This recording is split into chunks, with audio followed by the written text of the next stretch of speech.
Welcome to Doc's Daily Dose for Dads, prescribed by Dr. Harrison. I got a real short one for you today. Maybe not. We'll see what happens if I start to get in my feelings and a little bit of my emotions. But really, I just want to share how thankful I am.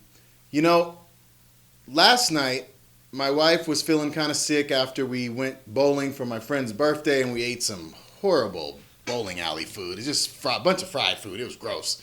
But she got a little sick, but as she started to get better, I was feeling tired. I was ready to lay it down. And I was going to go to bed early, and she was kind of upset about it. It was like, I was hoping we could just kind of hang out once the kids went down. And at first I was like, all right. And then I went out, and we actually ended up having a nice time hanging out for a couple hours.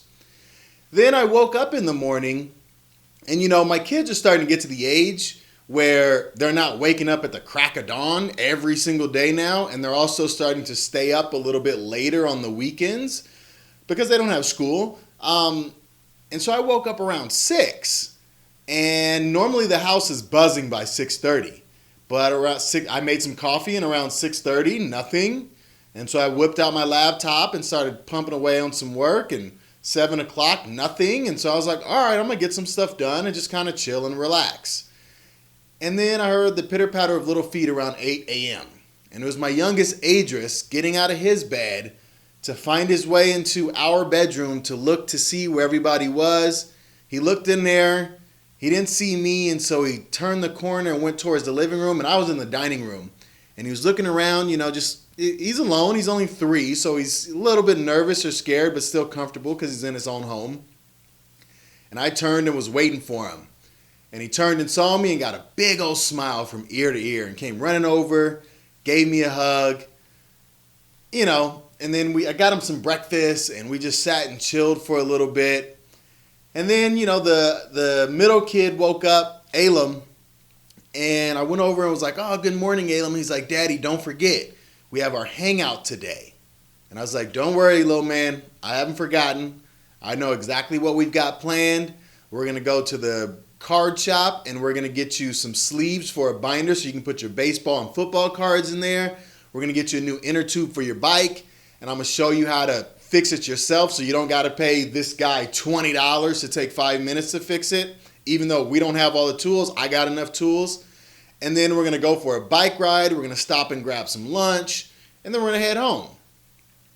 Then my oldest woke up, and he came out real quiet and just hung out. And I was good morning to him. He's like, hey, Daddy. And he's, make your arms big like a basketball hoop and shooting basketball with me.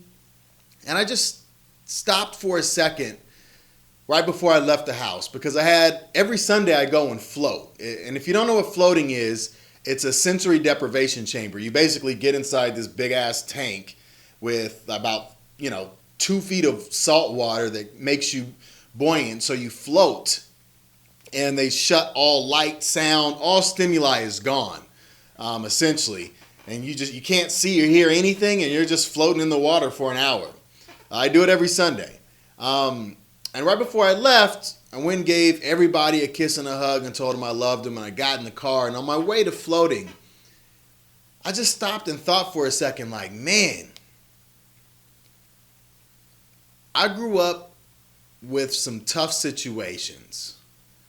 Drugs, alcohol, incarceration, all throughout my household. I dealt with all that myself. I started doing stuff at a young age. I was partying at a young age. I know what the inside of a jail cell looks like. My dad was there for a lot of stuff. My mom was there for a lot of stuff. But, my dad was doing his thing, and my mom was having to work 2 to 3 jobs to cover stuff. I've done some really, pardon my French, shitty things. Like, I've just done some shitty stuff. Things that weren't right, doing people wrong growing up, but it was a matter of survival at that point. And then it became something that was enjoyable, or something that was also cool around your other friends.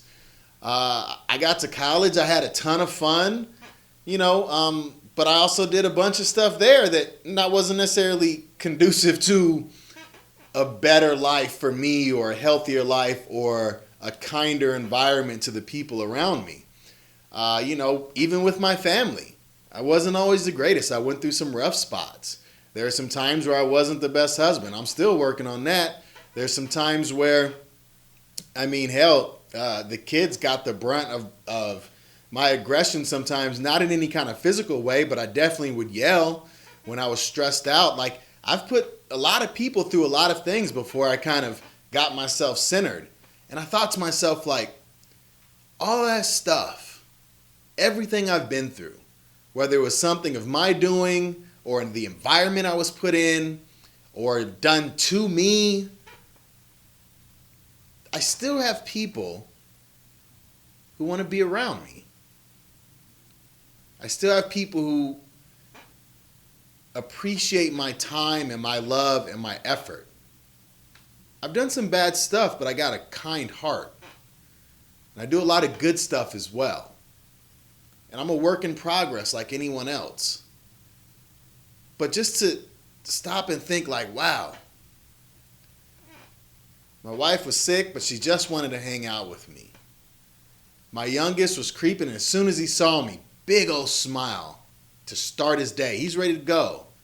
My middle one, the moment he woke up, don't forget our hangout, just to spend time with me. My older one, let's get some playing in before you leave and do all this other stuff. And then after that, after the float and the hangout, we went grocery shopping, and now we're just, relaxing for the day. And it's just amazing if you stop and think about how much you are loved, how much people appreciate you for you.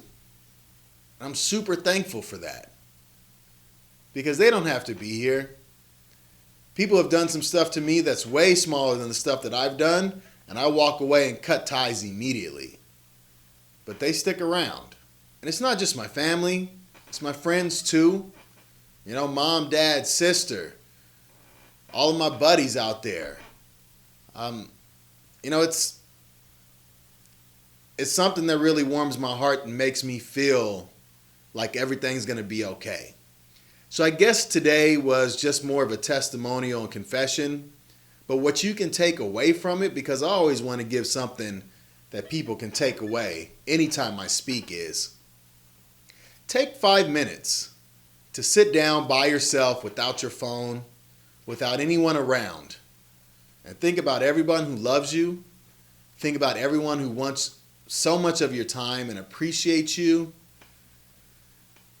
Think about all the stuff that you've done, and yet people are still standing next to you. Makes you feel pretty good.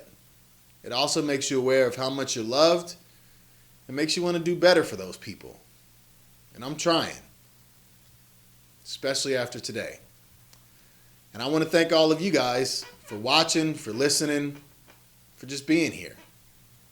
This is a vision I have, and you guys are a part of it. So I love you. I appreciate you. I'm thankful for you. Have a great rest of your Sunday. I'll talk to you tomorrow.